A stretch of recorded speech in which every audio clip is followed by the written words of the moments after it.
कख्लाबारिखौ गासै खाथि खाला कलेजनि मोनब्रै कलेज लोगो नांनानै जोंनि बे कख्लाबारि फरायसा गौथुमजों लोगो नांनानै बे खुद्रिसारनायखौ लानाय जादों बे खुद्रिसारनायनि गुबै जाहोनानो जाबाय मोनद' जौगासारनाय हारिनो एसटि होयोबा जोंनि हारिया ओरैबायदि गोग्लैसोनानै थानांगोन जेनेबा इक'नमिकेलि बिथिं आरो इडुकेसन ओमफ्राय पलिटिकेल बिथिङावनो जेनेबा दा जोंनि हारिया कलेज बबेबा इउनिभारसिटिफोरावनो एडमिसन मोननायनि बिथिङा खम जागोन बेनिखायनो हाग्रामा महिलारि सारा एनअसि होनायखौ उइथड्र खालामनानै लाफिननांगौ आंनि खुद्रिसारनाय रेलिखौ जोङो सिमला पुलिस स्टेशनसिमहालागै लांगोन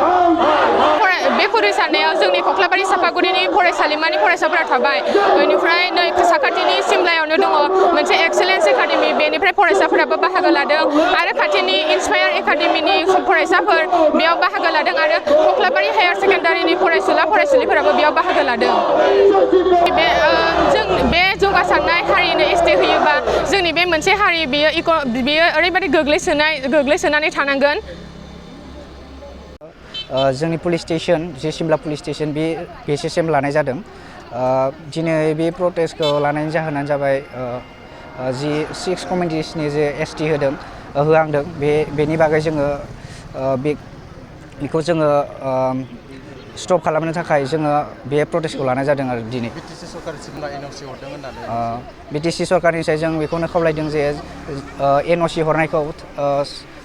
थाबैनो उइथड्र खालामनांगौ होननानै बे जोंनि जि रेलि जि प्रटेस्ट खालामनाय